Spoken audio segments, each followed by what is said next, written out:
अस्सलाम वालेकुम। कैसे हैं आप सब लोग। सबसे पहले तो मैं आपको अपने चैनल पे वेलकम करती हूँ, सिमल अदनान ऑफिशियल पे। तो जो मेंबर्स जो लोग मेरे चैनल पे न्यू है तो काइंडली वो मेरे चैनल को सब्सक्राइब करें और ज़्यादा से ज़्यादा मुझे सपोर्ट करें और मेरी वीडियोस को लाइक करें। तो आज जो हमारा टॉपिक है वो ऑलमोस्ट लास्ट टॉपिक है ऑर्गेनिक केमिस्ट्री से रिलेटेड, जो कि है uses of organic compound. Use of organic compound सबसे पहले उन्होंने ये बताया है, छोटा सा पैराग्राफ लिखा हुआ है, जैसे कि आप देख सकते हैं ये 3-4 लाइनों का पैराग्राफ। इसमें उन्होंने यही बात बताई है कि हमें कोई शक नहीं है कि हम ऑर्गेनिक कंपाउंड को नेचुरली तौर पर, कुदरती तौर पर एनिमल जो प्लांट से हासिल कर सकते हैं। और उसके अलावा हम मिलियंस ऑर्गेनिक कंपाउंड जो है वो लेबॉर्ट्रीज़ में भी बाय केमिस्ट जो हैं वो बनाए जाते हैं। और अब इसके हम देख लें कि किस तरह से हम इसको ऑर्गेनिक कंपाउंड के यूजेस जो हैं वो होते हैं।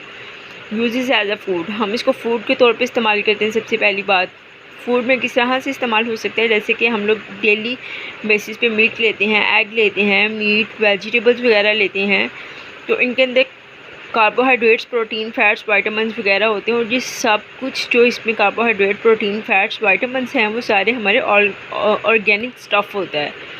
तो इसी तरह अगर हम इसकी क्लोथिंग की बात करें कि हम क्लोथ्स में किस तरह से इसको यूज़ करते हैं, जैसे कि उन्होंने लिखा हुआ है all type of the clothing we wear we use as a bed sheet etcetera, या उसके अलावा are made up of the natural fibres. वो कह रहे हैं कि जितनी भी क्लोथिंग होती है जो हम पहनते हैं या हम बेड शीट की फॉर्म में इसको यूज़ करते हैं, या जिस तरह भी हमारी क्लोथिंग होती है वो सारी नेचुरल फाइबर से मिलकर बनी होती है, जो कि जिसमें कॉटन, सिल्क और वूल वगैरह आ जाती है, और सिंथेटिक फाइबर्स भी इसके अंदर आ जाते हैं। ठीक है, और ये सारे जितने भी कॉटन, सिल्क, वूल, सिंथेटिक फाइबर्स वगैरह हैं ये भी सारे ऑर्गेनिक कंपाउंड्स ही हैं। इसके अलावा इसका क्या यूजेस है हाउसेस के अंदर। Wood is cellulose naturally synthesised organic compound. Wood जो है ये नेचुरली तौर पे, कुदरती तौर पर है, वुड यानी दरख्त जो है वो सेलुलोज का बना होता है, जैसे कि हमें पता है। और इसके साथ हम लोग अपने घर और फर्नीचर, हम इस तरह की चीज़ें वुड से बनाते हैं। तो ऑब्वियसली अगर वो सेलुलोज का बना है तो ऑब्वियसली जो सेलुलोज है वो नेचुरली सिंथेसाइज्ड ऑर्गेनिक कंपाउंड है, तो उसे हम घर बनाने में भी इस्तेमाल करते हैं और फर्नीचर वगैरह की चीज़ें भी उससे बनाई जाती हैं वुड के साथ। अगर हम इसको एज अ फ्यूल यूज़ करें, फ्यूल यूज़ मतलब इस फॉर्म में बात करें, the fuel we use for automobile domestic purpose are petroleum and natural gas. जैसे कि हम लोग अपने ऑटोमोबाइल्स वगैरह में या घरों में हम इस्तेमाल करते हैं, जिसमें कोल आ जाता है, पेट्रोलियम और नेचुरल गैस वगैरह आ जाती है। नेचुरल गैस जैसे कि मीथेन गैस वगैरह होती है, कोल जो कि घरों में इस्तेमाल किया जाता है, पेट्रोलियम जो इंडस्ट्रीज़ लेवल पे इस्तेमाल किया जाता है, ऑटोमोबाइल्स वगैरह में इस्तेमाल किया जाता है। ये सारे फॉसिल फ्यूल्स हैं, और जितने भी फॉसिल फ्यूल्स होते हैं ये सारे ऑर्गेनिक कंपाउंड्स ही होते हैं। आगे इसकी मेडिसिन की फॉर्म में हम बात कर लें, large number of the organic compounds जो हैं वो ज़्यादातर प्लांट से हासिल किए जाते हैं। और हमें पता है, हम शुरू से इस बात को डिस्कस करते आ रहे हैं कि जो मेडिसिन के अंदर प्लांट्स बहुत ज़्यादा क्वांटिटी में यूज़ किया जाता है। Most of the life saving medicine drugs such as antibiotic inhibit the kill micro organisms which cause infectious disease are synthesised in laboratories. वो कह रहे हैं कि ज़्यादातर जो एंटीबायोटिक्स वगैरह बनाई जाती हैं या लाइफ सेविंग ड्रग्स वगैरह बनाई जाते हैं या मेडिसिन वगैरह बनाई जाती हैं, ठीक है, और जो एंटीबायोटिक्स होती हैं बेसिकली ये इनहिबिट करते हैं और किल करते हैं माइक्रो ऑर्गेनिजम्स को, जो कि इन्फेक्शंस को कॉज करती है। जो लेबॉर्ट्रीज़ में बनाई जाती हैं ये भी हम ऑर्गेनिक कंपाउंड के ज़रिए ही बनाते हैं। फिर आगे उन्होंने बताया है uses as a raw material.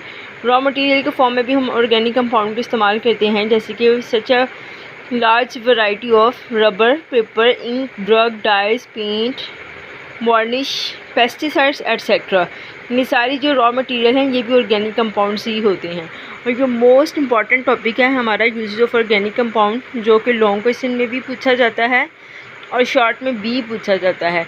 और अगर हम लॉन्ग की बात करें तो लॉन्ग में ये ऑलमोस्ट 4 मार्क्स का आता है आपको, और अगर हम शॉर्ट की बात करें तो शॉर्ट आपको इस तरह से आ जाएगा, write any 2 uses of organic compound या write any 3 uses of organic compound. आपने कोई से 3 यूजेस लिखने होंगे, वो आपकी मर्ज़ी है, आपको इनमें से जो इजी लगेंगे या जो आपको बहुत अच्छे आते होंगे आपने वही लिखने होंगे। और अगर आपको 4 मार्क्स का आता है तो एटलीस्ट आपने इसके जो पॉइंट्स है अगर हम देखें तो ये लिखे हमें ऑलमोस्ट 6 पॉइंट, 6 में से मिनिमम 5 पॉइंट्स तो आपको लिखने पड़ेंगे, तभी आपको 4 मार्क्स दिए जाएंगे। और इसके अलावा अगर कोई चीज़ आपको जो समझ ना आ रही हो तो काइंडली आप, मैंने पहले भी कहा था कि आप कमेंट बॉक्स में मुझे कमेंट करें, इंशाल्लाह मैं आपको प्रॉपर्ली गाइड करूँगी।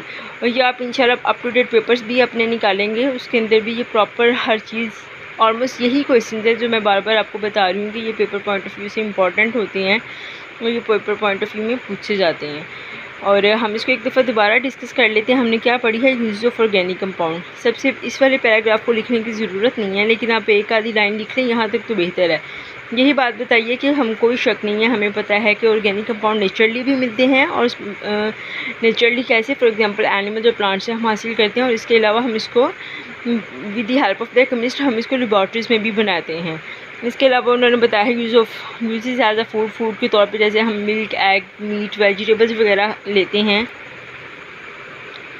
तो ये सारे हमारे ऑर्गेनिक स्टफ़ में आ जाते हैं। ठीक है, इसी तरह अगर क्लोथिंग की बात करें जो हम पहनते हैं या बेडशीट के फॉर्म में यूज़ करते हैं, जितने सिंथेटिक फाइबर, कॉटन, सिल्क वगैरह या वूल वगैरह होती है, ये सारे ऑर्गेनिक कंपाउंड होते हैं। इसी तरह अगर हम अपने घर की बात करें, स्पेशली ये जो विलेज एरियाज़ होते हैं, या विलेज एरियाज़ तो नहीं कह सकते, जो मतलब जैसे कश्मीर वाली साइड पे चले जाएंगे, उधर ज़्यादातर उन लोगों ने लकड़ियों के घर बनाए होते हैं। ठीक है, वुड हाउस बनाए होते हैं, तो वो उसके यही बात उन्होंने बताया हुआ है कि जितने फर्नीचर हम लोग जो घर में यूज़ करते हैं, जैसे टेबल, चेयर्स वगैरह एटसेट्रा, जो भी फर्नीचर हम यूज़ करते हैं, या उसके अलावा जो लोग घर बनाते हैं वुड का, तो उसके अंदर जो सेलुलोज, हमें पता है वुड जो है वो सेलुलोज उसका मेन कंटेंट है या मेन कंपोनेंट है उसका। तो सेलुलोज जो है वो एक नेचुरली जो सिंथेसाइज्ड ऑर्गेनिक कंपाउंड है।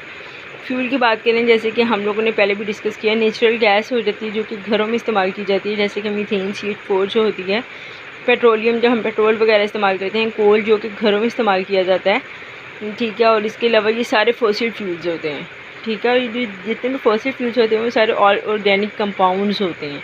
इसके अलावा मेडिसिन की बात करें, हमने पहले भी ये बात डिस्कस की कि जो हम प्लांट से नेचुरली जो है वो ऑर्गेनिक कंपाउंड को हासिल करते हैं। ठीक है, और जो ऑर्गेनिक कंपाउंड है जो प्लांट्स है उसको ज़्यादातर मेडिसिन के अंदर यूज़ किया जाता है। उसके साथ हम ज़्यादातर लाइफ सेविंग मेडिसिन बनाते हैं, ड्रग्स जैसे कि एंटीबायोटिक्स वगैरह ज़्यादातर तैयार की जाती हैं। और एंटीबायोटिक का काम होता है कि माइक्रो ऑर्गेनिजम्स को किल करना या उनकी ग्रोथ को इनहिबिट कर देना, जो कि इन्फेक्शियस डिजीज़ को कॉज कर रहे होते हैं। और ये इस तरह की जो मेडिसिन हैं वो लेबॉर्ट्रीज़ में तैयार की जाती हैं, और वो भी ऑर्गेनिक कंपाउंड से ही तैयार की जाती हैं। अगर with the help of the plant, अगर हम उसको कोई प्लांट की कोई चीज़ यूज़ करें उसके अंदर, तो ऑब्वियसली ऑर्गेनिक कंपाउंड से यूज़ की जाती है। अगर हम रॉ मटेरियल की बात करें, तो रॉ मटेरियल में ऑर्गेनिक कंपाउंड जो हैं वो प्रिपेयर किए जाते हैं। जैसे ऑर्गेनिक कंपाउंड के ज़रिए से हम रॉ मटेरियल को प्रिपेयर करते हैं, जैसे कि रबर हो गया, पेपर, यानी पेपर जो हम लोग इस्तेमाल करते हैं ऑफिस में, स्कूल में, बच्चों की बुक्स में, इवन कि ये जो हमारी बुक का पेपर है ये भी हम एक ऑर्गेनिक कंपाउंड के ज़रिए हम लोगों ने इसको प्रिपेयर किया है। इंक वगैरह जो होती है हमारी, जो हम लोग जो हम पेन के अंदर फिल करते हैं, ड्रग्स वगैरह, डाइस वो होते हैं जो हम लोग कपड़ों को डाई करते हैं। पेंट्स जो हमारे घरों में पेंट इस्तेमाल किया जाता है, या बाहर फैक्ट्रीज़ में जो पेंट बनते हैं उसके अंदर भी ऑर्गेनिक कंपाउंड का ही इस्तेमाल किया जाता है।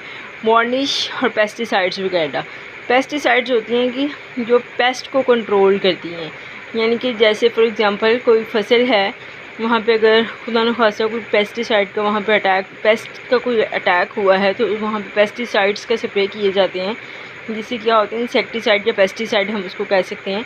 तो वो सारी ऑर्गेनिक कंपाउंड से ही मिलके बने होते हैं। ये हमारा पूरा टॉपिक था जो कि हमने एक दफ़ा दोबारा इसके रिव्यू भी कर लिया है। आई होप सो कि आपको अच्छी तरह समझ आ गया होगा, क्लियर हो गया होगा। अगर आप फिर भी कंफ्यूज हैं या कुछ आप पूछना चाहते हैं तो काइंडली आप मुझे इनबॉक्स में पूछें, या आप मुझे कमेंट बॉक्स में पूछें। और इसके अलावा आप मेरी वीडियोस को प्लीज़ काइंडली लाइक करें, शेयर करें। Thank you so much. अल्लाह हाफिज़।